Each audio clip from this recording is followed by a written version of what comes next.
We're starting off this edition of the Talkin Solutions podcast talking about sustainability and brands. We have the CEO and founder of Cluey, Maryclaire Manard, joining us today. And Maryclaire, thank you so much for taking some time to speak with me today and to really share your expertise and your solution for what you're doing over at Cluey. Thanks for being here. Yeah, thank you so much for having me, Will. Happy to be here. Fantastic. And Maryclaire, what you got going on, I think is really, really cool with Cluey and sustainability and brands and consumerism and all those types of things kind of moving forward into one. Can you just kind of share the solution a little bit and what exactly Cluey encompasses and what your kind of mission is with Cluey? Sure. So, I started realizing quite a while ago that one of my biggest sources of power as an individual was in my wallet, and that I was giving away that power on a daily basis, and often doing so unknowingly to companies that maybe were operating out of sync with the values that I personally care about. And my background is as a journalist. I used to work for CNN in New York, as well as a former researcher for a primary research firm out of San Francisco. And so I knew that the information on, how companies were operating, what they were doing, how they were treating workers and the planet was out there, but it just wasn't available to the everyday consumer in an accessible, digestible, or even reliable manner. And the current ecosystem of information is a broken fire hydrant. It is so saturated with PR, with misinformation, with disinformation, that there's just no way for a consumer who wants to align their purchasing power more with their values to do so in an informed way. And so that really was the problem, and ultimately where I found the opportunity to create a solution. And so Cluey is basically democratizing that access to centralized and reliable information on how brands and companies operate. Yeah, that's so interesting when you really talk about things and how it's kind of evolved a little bit with our ability and the tools that we kind of have out there to kind of take a look at brands and things of that nature as well. I'd be curious to hear what your initial impressions were when you were kind of going through and seeing some of these brands and, your, like you mentioned, just trying to put the power into the consumer. When you were looking at some of these brands and whatnot and how sustainable they were or ethical they were, blah, blah. What was your initial reaction? Was it kind of like most brands were good, most brands were in between, or most brands were kind of like, oof, a lot of work to do here? It was a mixed bag. There are plenty of surprises that I came across in my research and in creating building Cluey from the ground up. And those surprises came in both pleasant surprises as well as kind of icky surprises. And I think it's, the most important thing to ultimately consider is that everything is just not immediately available and transparent just on the surface. So when you're looking at like a shampoo bottle, or you're looking at, a snack bar or something, you can read as much as is available on the packaging right then and there, but there's so much more behind it. And I think that that's ultimately where Cluey can help to uncover some of that, whether it's uncovering, who ultimately is the parent company behind this. There's a lot of times where brands are presented in a store and you're walking down an aisle and you see like the bread aisle, for example, and you see over 100 different brands of bread in the grocery store. But little do most people know that like 90% of those bread brands, or at least in my store locally here, about 65% of the bread brands out of the countless brands that are available to me are all owned by one ultimate parent company. Even the brands that just differentiate themselves with certain practices or certain logos or colors or names.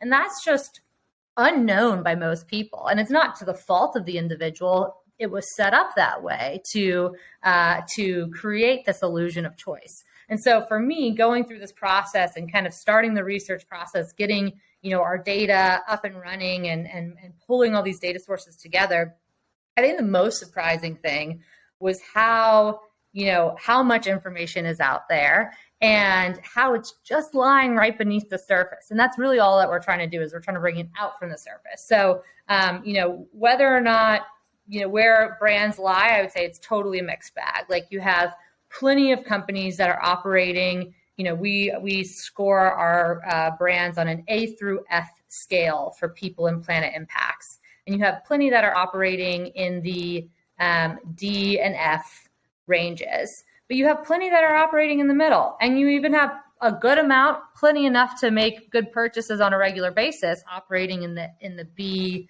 and higher impacts. So, it's definitely possible. Not everything is possible. There's no such thing as a perfect consumer or a perfect consumer choice, but there are often better consumer choices. And that's really what we're trying to highlight.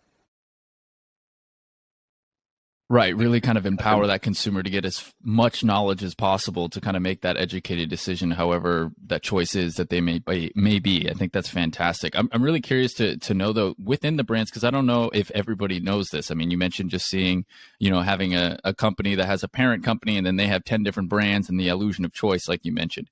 So what is everything you would say that kind of goes into a good, sustainable and ethical brand, right? So like when you take your planet, your people and your impact in the score, what are all the things that maybe people don't know that go into it? Obviously you have the ingredients, you maybe have supply chain, but you just kind of educate us a little bit on everything that kind of goes into that maybe people should think about. Obviously they should just use yours because you do it all for them, right? But just so they kind of know, what things to look for. Absolutely. I think the best way to frame a mindset towards how is this brand doing in terms of impacting the world around me is to think about that brand's stakeholders. And a stakeholder is ultimately defined as someone who has a vested interest in that business because they're being impacted in one way or another. So I like to think about stakeholders as a few different players. On the people side, the stakeholders can include customers. So when it comes to impacts on customers, are these brands, constantly being recalled for consumer safety issues, right? Are they being transparent about the ingredients included? That's a lot of stuff that would affect a customer or a consumer stakeholder. Then there's workers, the employees who make the products. How are those employees being treated? Are they being treated equitably? Are they being given the equal rights of certain protections that are provided to them under various laws? And then even with workers, similarly is the supplier stakeholder. So many companies don't own all the processes that, make up their end product. They might outsource certain raw materials to various suppliers, certain manufacturing to various suppliers. But in the same way that, you want to evaluate whether a brand is treating its workers fairly, equitably, and safely, you also want to ensure that those same provisions are being given to all the suppliers working on that brand's ultimate end product up and down the supply chain. So if they're outsourcing to suppliers in, let's say, other countries where the brand is farther removed from the process, do they have a way of ensuring that the suppliers are acting ethically towards their workers?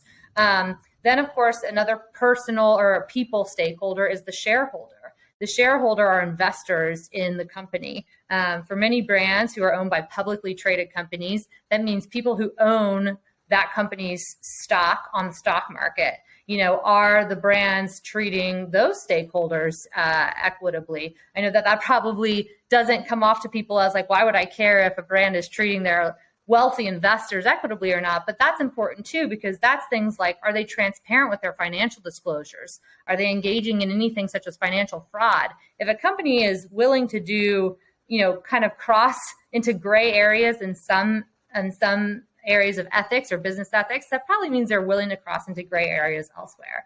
So those are all people stakeholders. Then you have other types of stakeholders like the environment, the planet on which those companies operate. Are they sourcing materials responsibly from ecosystems and habitats and not destroying them? Are they testing on animals in the process? Are they destroying communities and polluting communities when they dispose of waste, et cetera? So those are all examples of stakeholders that could be impacted by a company.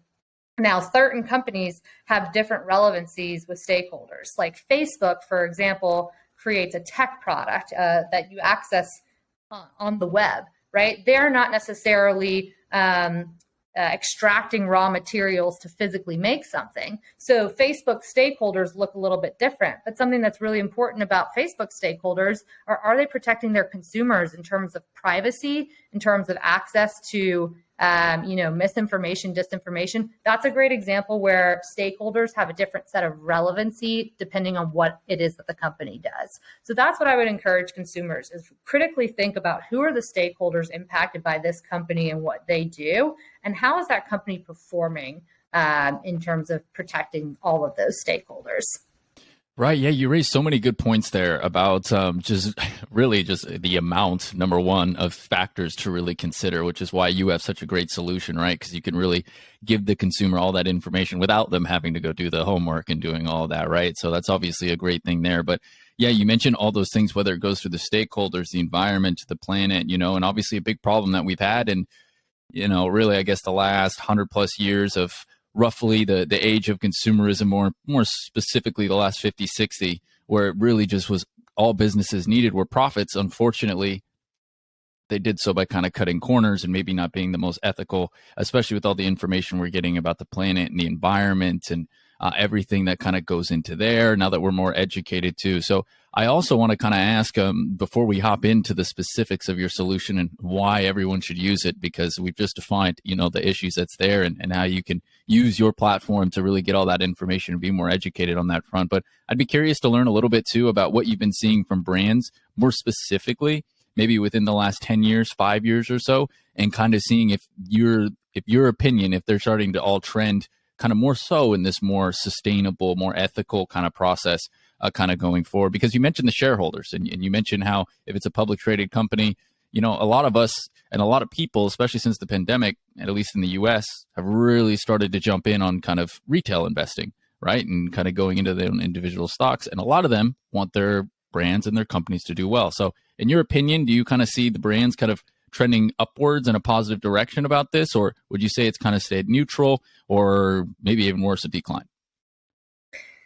Yeah, I think that's a great question. And I'll be the first to say that if you are somebody who's jumping into the world of conscious consumerism and getting your feet wet, like the first thing that probably happens to you is a feeling of despair to some extent, because once you start to open up, like peel back the curtains on all of this stuff, there's so much to uncover. I mean, just think about all the TV shows, all the Netflix shows that have been dramatized to showcase how corporate greed can go so wrong.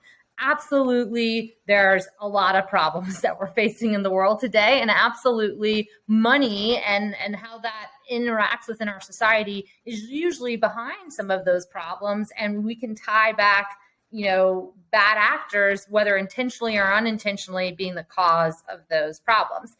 But the hopeful thing to state is that never before have I seen this level of consumer interest, of business interest, truly making a shift towards a more responsible way of operating. And what I genuinely believe, as consumer sentiment changes, especially as younger consumer generations like millennials and Gen Z are, making this more of a priority in how they spend their purchasing power, I think that means that companies will have no other option if they want to survive but to act in accordance way. So to be clear and kind of to talk back on what you were saying, like if you looked back over the last 5 to 7 decades in the US specifically, you can see consumerism making big shifts, and not just consumerism, but corporate behavior also making big shifts. Basically, in a post-World War II era, we were as a country in a position where stimulating our economy was huge. So consumerism seemed to be the answer for doing that, producing more goods at a faster pace and getting people to buy more.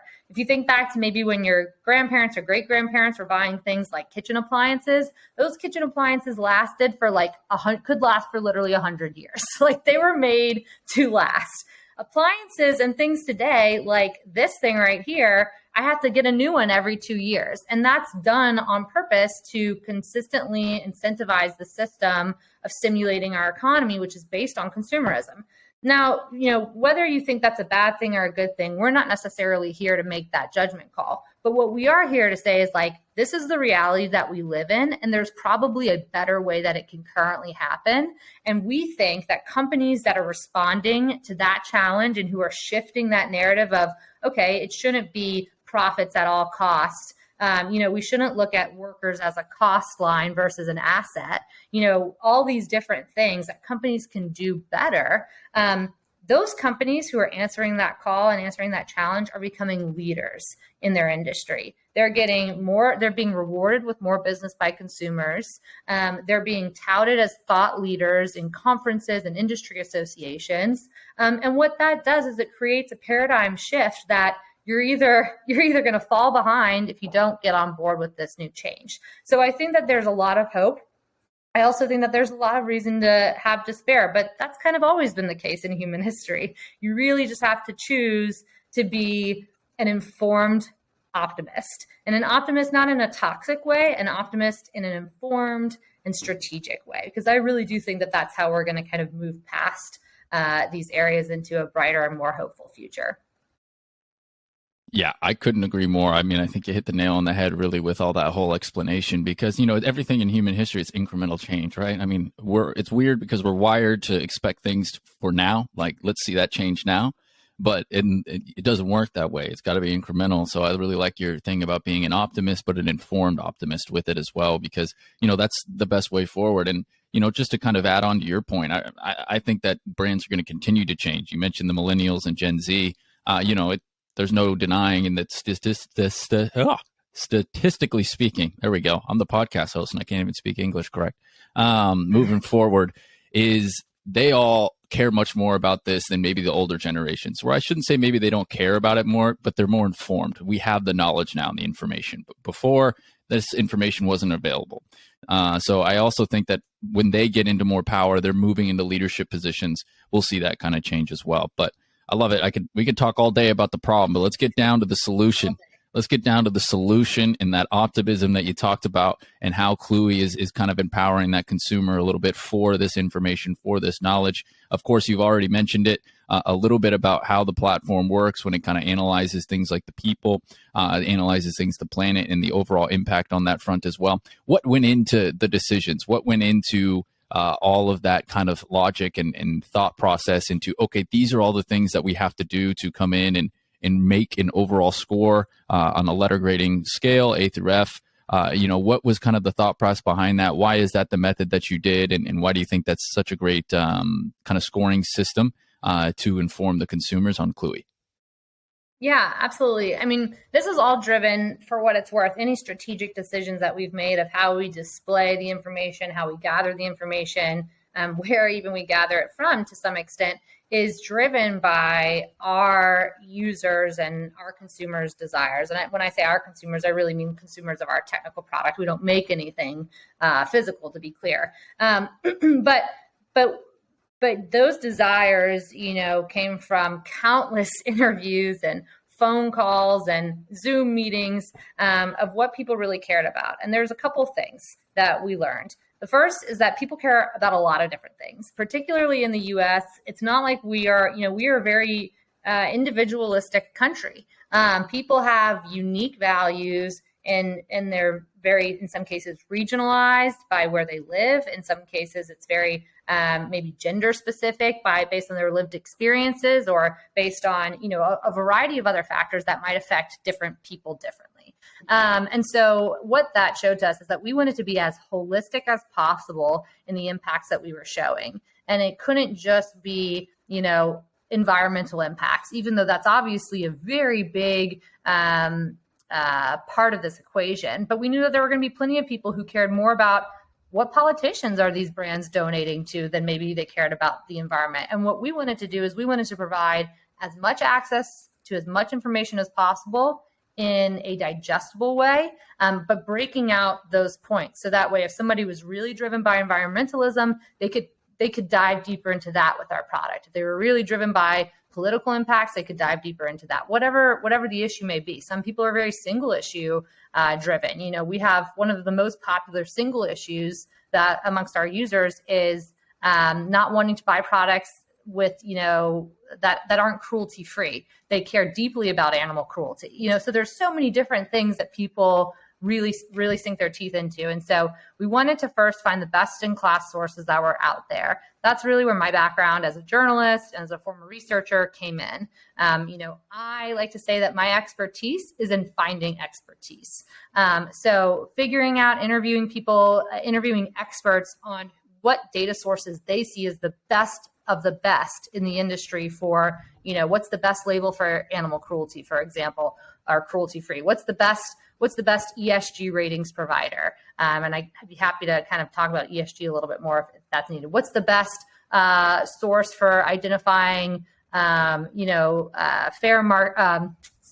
trade labels, et cetera, et cetera. There's so many different labels, and there's an alphabet soup of different ratings and standards that are out there today. So the first step was finding the best of all of those options. Then once we found the best, we aggregated it into their relevant segments. So we have a few different areas that are like our top line segments. There's people and planet impacts. Those are separated out and they're scored on an A through F basis. We chose that rating system because many people in the US, which is where our starting market is used to a letter grade system from elementary school, high school, et cetera. So that was a familiar, everyone knows that an F is not good and an A is preferred.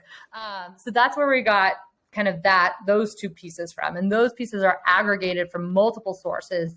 All in all, those sources are derived from about 1,000 different inputs. Then on the political side, we didn't want to, have a letter grade because we didn't want to say, only buy from certain brands or products that contribute to one party or another. We wanted to make that apolitical in how we were displaying it. So that's just like a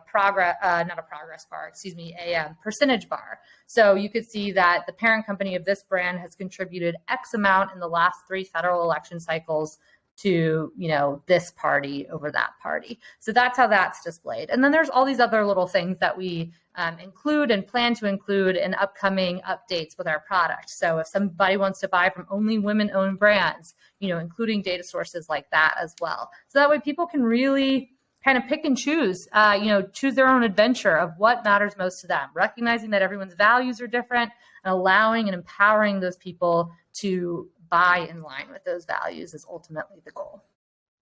Fantastic. Yeah, and it's really kind of aligned too with how a lot of Americans consider their values in and of itself, right? The freedom of choice, except now you're just giving them all of the information to make that freedom of choice into something that they really are passionate about or they want on that front as well. So I want to get a little bit more kind of an interpretation maybe on the ratings, if you will, on an A through F scale.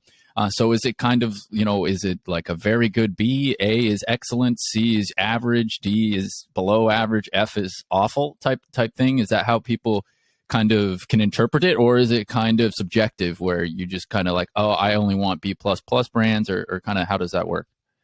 Yeah, I mean, I think, the way we think about it is A is great, B is good. Now, and to be clear, when I say great and good, if a brand has a B score for the planet, buying that product is still going to have a environmental footprint impact on the planet. It's still going to, require resource extraction. It's still going to, require packaging and shipping. Like it's still going to have some sort of impact. So just because it might be rated B, it's kind of like it's good relative to the optionality that you have. But then C is like, basically it's like average. D is below average and F is failing. So similar to how you would, again, interpret those grades within an academic system. But yeah, I think the goal is to encourage people at least to aim towards brands that are scoring higher, if possible, if the option is available. For a better alternative. A good example where maybe that option isn't available necessarily could be like with oil and gas companies. I don't think anyone's going to come onto our platform and expect to find, or I hope no one's coming onto our platform expecting to find an oil and gas brand like Shell or Chevron or Exxon that rates a B or an A. You're not, or even a C. You're not going to find that for impacts on the planet. It's known that obviously oil and gas is a huge contributor. The fossil fuel industry is a huge contributor to climate change. So obviously their grades are going to be lower. But there are, I believe, I have to double check, and anyone can go look right now at clueyconsumer.com. There are lesser evil brands in that regard. Like you can find a brand that an oil and gas brand that might be a D over an F, or might be a D minus or something like that. But what that ultimately does is that allows somebody to say, hey, I'm going to support, I recognize I don't have a choice in not buying gas, but like I'm going to try and support go as responsible as I can in my choice. And the difference between those two companies could be something as simple as one company chose to make a commitment to, including more renewable energy in their practices over the next 10 years, where another company, didn't make any plans for renewable energy and just wanted to stick with the status quo. That's a perfect example of a company being a leader over a laggard in an industry, and how those scores can be interpreted differently as such. Yeah, I think that's. I think that's a really, really great, and something that I think kind of gets overlooked sometimes. Everybody's aligned, and I don't have enough information on this at all. So don't take anything I say as like verbatim fact. But you take those big kind of oil companies and things like that, and the immediate thing is, oh, they're terrible. It's awful. It's bad. Yes, historically speaking, in that context, it has not been good. But like you said, there are companies in that realm that are trying to become more sustainable, trying to adapt and move forward. And I think it's fantastic that you rate for that as well, because that's definitely something that they should be rewarded for, as companies that are trying to listen to their consumers and public shareholders, whatever it might be, on that front. Yeah, and to be clear, I'm not by any means championing oil and gas.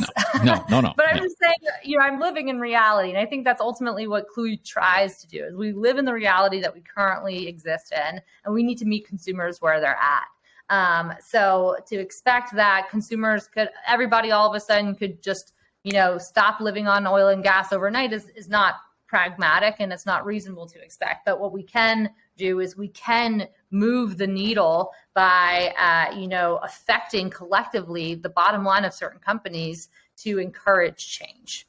Right. And you get that sustainable consumer, just like you're kind of talking about on that front. And again, it's in the power of choice, and it's the real-time data. Like you said, it's not thinking what something should be 10 years from now. Instead, it's like, hey, this is the information, this is the data, and use your wallet. You're the consumer. I've given you that power. I've given you the knowledge and the information. And now let's make a real change, especially on the things that you're interested in. On the flip side of that, what can users and customers of your platform kind of expect from the type of brands that are available to analyze and whatnot, and they get scores from? Because I reckon you can't have all of them at this time, right? And going forward. So how do you kind of choose the brands that get involved in your platform that you're able to rate and things of that nature? Definitely not. We don't have everything on the platform, but you know what? We are trying to be as holistic, as I said, as possible. So while we might not have ratings for necessarily every single company that exists, what we want to do is we want to have almost every single brand that exists on our platform. And that's a process. We've doubled the size of our database from 2,000 brands to almost 5,000 brands that you can search across 63 consumer categories. I mean, all in all, those 5,000 brands are probably, those are just brands, but they're probably responsible, or, they probably represent hundreds of thousands of actual products. Like, think about something like Mrs. Meyer's Clean Day. They have like the spray bottle product, they have a sponge product, they have like the toilet bowl cleaner product. Like, there's many products underneath a brand's umbrella, and there are many brands underneath companies' umbrellas. So the goal is to get just about everything in there. Whether or not we'll have ratings on them is certainly something that we're continuing to work on. Most of our data is derived from various sources that rely on whether or not a company is publicly traded. That's oftentimes where you can get a lot of this data, if a company is publicly traded versus privately owned. However, on the flip side, companies that are privately owned who are choosing to disclose their data through other forms of ratings agencies or impact assessment tools, we're able to get that data as well. So we're not just limited to publicly traded companies' data. Like, we have more than that, but over time, that's something that we're looking to build. And the other thing too is, like, we might not have a people and planet rating on necessarily every company, but something we will have is, like, we do have access to political contribution history for every company, because that's something that's federally regulated by law here in the US. So that's something that we can access data on regardless of if you're private or public or whatever. The other thing that we can do is find other data sources that might not necessarily affect a people or planet rating, but we could access through, other types of research that won't affect a people or planet score, but could be things like, is it a woman-owned brand? Or is it a member of the Rainforest Alliance? Things like that we can add as just a little tag on the brand description that people can say, okay, I don't know what their people and planet score are, but I love that they are a cruelty-free brand. So I'm going to go ahead and buy it, even though I don't have all of the information. And that's really what we're trying to do. We're just trying to make this process a little bit easier. We're not going to be perfect. We're not going to have everything. But we do believe that we have the most robust database, without a doubt, across the most consumer purchases and categories out there. Yeah, and I would say that you're doing a lot, not just a little, to move forward, right? I mean, you're literally, I don't know about you, but, or maybe the listeners thinking in their head right now as well, when you were describing everything that goes into, the impact and understanding the different aggregated data and stuff, that's a lot. And quite frankly, I just don't think many people would do that on their own. So I think it's a fantastic solution that you got, where you're just giving people all this information so that they can make a choice that they feel is the best choice that they want for that brands, whether it's cruelty-free, whether it's, a company that's inching more towards renewables, or whether it's, woman-owned, whatever it might be on that front. So I'd say that, moving forward, you got a lot going on, and awesome that the brands are kind of piling in as you get more and more information and data on that kind of front as well, from terms of the data set. What type of feedback have you been getting back from the consumers and the customers and your users of the platform and whatnot as well? What are some of the things that you're learning about them outside of the fact, obviously, that there's so much different things that they care about? But, what about the platform are they really enjoying of getting those scores and the feedback? Yeah. So first thing I'll say on that is that, our product exists across a few different touch points. The most I guess, surface level place that you can access this type of information is directly on our website at clueyconsumer.com. But there's so many other ways that we engage with our users. Oftentimes when users log into Cluey or submit a profile into Cluey where they say, hey, these are the values I care about, these are the brands I'm currently buying, we then leverage that data, and we make it very clear to the user that we're leveraging that data to then start emailing them better brand recommendations. So we could say, hey, Will, you said that you really care about the environment. You should consider buying this brand over this brand, for your toilet paper, right? Or, another example is one where consumers, that this one has gotten a lot of traction from consumers, where there is a very popular shampoo brand that has currently a class action lawsuit out against it for a hair loss ingredient. And then there's another shampoo brand that's best of the best when it comes to some of these ESG standards and a few other areas. And so we sent that email out to the individuals who really cared about some of those things like people impacts, consumer safety, et cetera. And the amount of responses and texts that we got back being like, oh my God, this is in my shower right now and I'm throwing it out, really showed that there's an appetite for that. And I think what's great about our latest cohort of users that we had surveyed that received these emails, we asked how many of you have actually swapped a product in your home to a different product based on the information you learned on Cluey. And out of that group, 58% had made a swap. So that's really telling that a majority, of the people that we're able to get to are being influenced in one way or another to change their consumer behavior. And that's where I think the feedback is really exciting. But again, like I said, there's many touch points where you can interact with Cluey. There's the website, it's got that surface level information, but if you want to dive deeper, I highly encourage people to engage with all of our onboarding and inputting their own information, so that way they can get emailed more and more. And obviously we're continuing to build the technology behind this. So we want to bring it all into the platform. We want to bring it into so many different touch points to users, but in its current form, if people engage with us, they get more of an engagement out of Cluey as well. Awesome. That's great. Yeah. The more they engage, the more that you get back, the recommendations and moving forward. 56%. That's pretty good. 58%. Okay. My bad. Yes. Swap product in their home Swap the because of product in their Cluey. home because of Cluey. That's fantastic. Just getting that Yeah. information. I love the recommendations where people are going to be able to just kind of get it in their inbox or whoever it may be. And that's a fantastic way for them to kind of be more educated going forward on their consumer choice. So we're moving into, at least in my eyes, what I've seen in my lifetime, and albeit I don't have a long adult lifespan where I actually would really know about the economy and things of that nature. But from what I've seen, we're really moving into more of a collective, right? I mean, we're seeing a lot more power going back into the hands of the consumer with all the information and the ability through technology to aggregate this data so quickly and to kind of have an opportunity for us as consumers to kind of hold brands accountable, or to at least have them, put people and planet and all those types of things much higher on their list of priorities than maybe that profit beforehand, kind of on that front too. So I think that is also something that we're seeing change go forward. And I'd be curious for you, as someone that's kind of creating a more conscious consumer platform and analyzing that and seeing that number, of what your opinion is on the current state of it now, maybe in the last couple of years and its growth, and then how you kind of see that moving forward in the next decades. Yeah. Well, I'll give you an example. 10 years ago, SC Johnson, which is the parent company of a very popular cleaning brand in the US called Windex, had released a refillable Windex product where, you only got the first bottle and then you would just go back and buy the refill pods or whatever, but you wouldn't keep buying a new bottle of Windex. They ended up dropping those plans and dropping that product at the time because consumers just weren't interested. There wasn't appetite at that time, 10 years ago, for a refillable Windex brand, which I just find to be so ironic, because now you're seeing, like, if you're at all in the sustainable consumerism space, you're probably getting 10 ads a day on social media of like this more sustainable cleaning supply brand where they just send you the little tablets and you drop it in the glass bottle for your cleaning sprays and whatnot. So the appetite is higher than ever before for, awareness of things like plastic pollution, et cetera.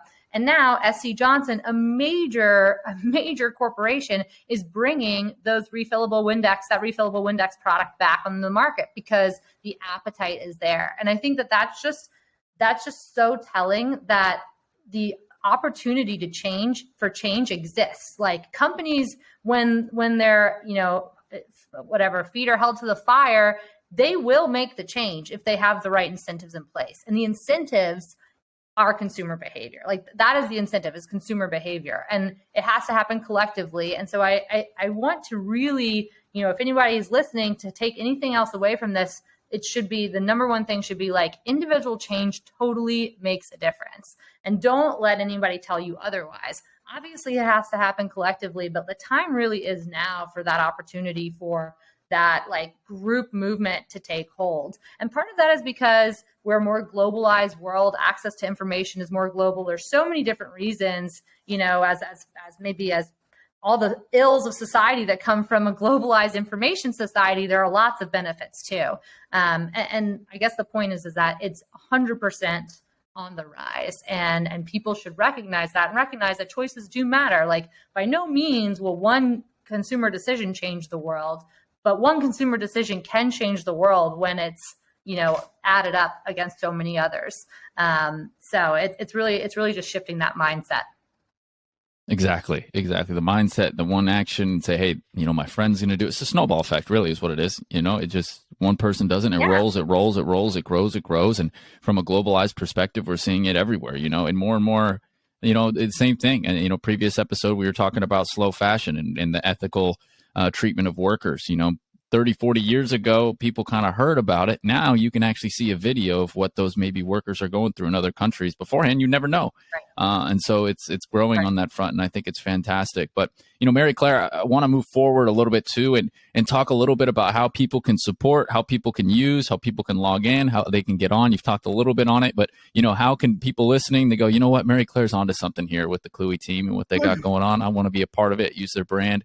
And get that information and access to resource to be part of this kind of movement and buy from brands that, share my values. So I guess the first and easy question to kind of go into it is, if I'm a consumer, if I'm listening right now and I'm going, oh, this sounds great, what can I do to get signed up and logged in and to start using your platform? Yeah, first and foremost, you can find just about everything at clueyconsumer.com. If you're a big social media user, you can check us out on just about every social media platform. Our handle is almost always, I actually think it is always at Cluey Consumer. In our Instagram page, we have tons of resources in our link in bio. We really try to not just present information, but also provide educational opportunities. We really want to elevate everyone's consumer literacy and digital literacy in this growing and changing world. So we want it to be more than just learning about specific brands. We want to be very engaged with anyone who wants to engage with us, as I mentioned. So check out the website, check out the social media page. If anyone's particularly interested in understanding more about Cluey from a different perspective, if they want to see about opportunities to partner with us, I encourage them to reach out to me directly. My email inbox is wide open. It's maryclaire@clueyconsumer.com. You can also hit me up on LinkedIn as well. So those will be all the ways that folks can get in touch. Plenty of options, plenty of easy options for you to jump in and get involved on this platform. So at your own convenience, if you will, for all those out there listening on that front. Maryclaire, I'd love to hear a little bit too about what your kind of plans are going forward for Cluey. You know, what are some of the things that y'all are working on now, the challenges that you're trying to overcome and to push forward into the future to really kind of grow this company, grow this brand and enhance your product? Yeah, absolutely. I think right now a big thing that helps us grow is spreading the word. And so, if you're listening to this as like a journalist or somebody who writes a blog, we want to get on as many people's radars as possible, because we do think that this really has its moment in the sun, and that moment is not going away by any means, but we want as many people to know about it as possible at this time. So exposure is a big thing for us. So thank you, Will, for having us on this podcast. Another thing that we're looking into, of course, is this is not, unfortunately, you can't run an operation like Cluey for free. We have to license really high quality data that we're ingesting into our platform. We have to have a team of folks who are aggregating and translating and making sense of that data so it's easy to understand for the consumers. And then, of course, we have to hire engineers and technologists who can help build a user-friendly product. So with that said, one of our big questions that we've been thinking about is, how do we keep the lights on? How can we run a sustainable business operation, and one that we're proud of? So one thing that we're starting is actually starting affiliate partnerships with certain brands that score above a B- on both their people and planet scores. So we're limiting, we want to maintain and retain confidence in the positive impacts of the brands that we're partnering with. And the other great thing that we know that we can kind of trust and lean into those recommendations is that our data is based on third-party sources. So we're unable to influence that data, which means that we feel confident that it removes the bias from us partnering with those brands. So we're starting to explore those options in partnering with some brands. And then down the road, we'll also look into other options. But we'll have some exciting blog posts about those changes coming up on the website. So I encourage people to check it out. I'm pretty sure the blog post will be titled Transparency First, How Cluey Makes Money. That's what we're all about, is transparency with other companies. So we, of course, want to set the tone and being transparent ourselves. So that's a big change. And then down the road, there will hopefully be plenty of technology updates, product updates as it relates to where you can access Cluey, how you can access Cluey, cool feature upgrades. Those are in the works, so I'm not gonna spoil the surprise yet, but those will of course be communicated. If folks can, like I said, engage with us, they'll be in the loop on those future changes as well. Awesome. Yeah. The one thing that I'm learning, at least from a lot of these consumers and whatnot as well, is that people don't have a problem spending money on companies and brands that are transparent, that are providing a really good value for people and planet as well going forward. So I think that's another really good kind of shift and movement we're seeing in our kind of more capitalistic society, is a lot more, I guess, conscious decisions on that front too. So I think that that's great. And Maryclaire as well, just to clarify and make it clear to people as well, is this just a web-based platform only, or is it can you download the app, put it on your phone? How does it work? It is right now a web-based platform only, but it's mobile web friendly as well. So if you're browsing on your mobile browser, you would be able to access it in a mobile view. You can, I shouldn't say only, there is one other option. You can download our Chrome extension. If you're a big desktop user and you love browser extensions, I highly encourage you to download the Cluey Chrome extension. what that ultimately does is that as you're surfing the web and, Cluey's not top of mind and you're shopping maybe at like lululemon.com or something along those lines, you'll get a notification pop up as you're on that page saying, hey, we have information about that brand, and you can open it up to see what the score is and see if there's a better alternative. So that's a great way to keep Cluey and conscious shopping top of mind, even when you're not on our website. And then the other big way, of course, is making sure that you've engaged and submitted your email on our onboarding on the site. So that way you will get those emails from us, recommendations, et cetera. That's our third main way that we engage with folks directly. Awesome. Get that browser extension. For those that don't use them or much, it's kind of like an app for a desktop, laptop computer these days. It's really easy. You just go, you download it, and as you're shopping, it'll just pop up the information. Super easy to use. So I recommend getting those browser extensions if you can, if you aren't super familiar with them. It's not very difficult. We'll, of course, have links for that throughout the week on our link tree, and our links available on our platform as well for the podcast there. So Maryclaire, anything else going forward that you would like people to know about when it comes to Cluey and what you all are trying to accomplish and are doing over there, and any information that you'd like people to know? No, I think we really covered it all. You had mentioned a couple of times the importance of small steps adding up. And I think I told this story to you, or this fact to you, that I learned before the podcast started. So I'll end with this fact. It's a fun fact that a friend of mine had just recently learned from a book they're reading. But basically, a domino can knock over another domino that's 50% taller. So if you started with a 2-inch domino and then you stacked up dominoes after that first domino with ones that are 50%, taller each time, you would only need 57 dominoes to lined up back to back to get to the moon. I know that sounds crazy, but I did the math and confirmed it's actually true. And that just shows the power of individual action adding up. And I want that to be clear, that exponential growth and that exponential change happens by small steps first. And so I encourage everyone, if you're interested in this movement, it just starts with a small step. And I hope that you start that step by coming to clueyconsumer.com and learning a little bit more. Awesome. Thank you so much, Maryclaire. I love that. The domino effect. That's fantastic. Thank you so much for coming on the podcast. Really enjoyed this episode, and I appreciate your time. Yeah, absolutely. Thank you, Will.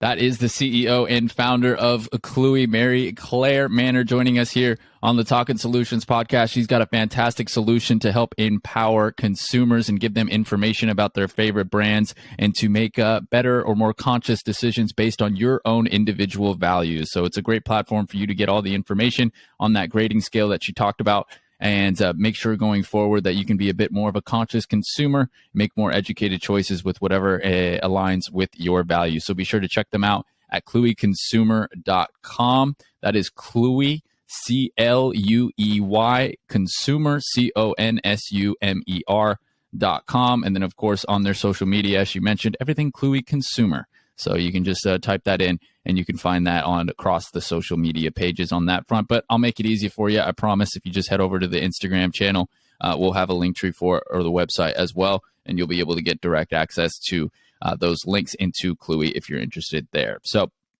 thank you so much for listening to this edition of the Talkin Solutions podcast. If you enjoyed it, would always appreciate a subscribe, hit that button, and then a rating as well. And I look forward to bringing more positive solutions from fantastic impact-driven founders into the episodes as we move forward into the future as well. So thanks so much for listening, and I will speak to you in the next episode of the Talkin Solutions podcast. Thanks for listening to the Talkin Solutions with the Chesh podcast. Tune in every Wednesday for a new episode, and you can find out more about our featured guests and their solutions on our Talkin Solutions podcast Instagram, Facebook, and YouTube channels, as we focus on highlighting individuals providing solutions to social problems and bringing optimism to the world.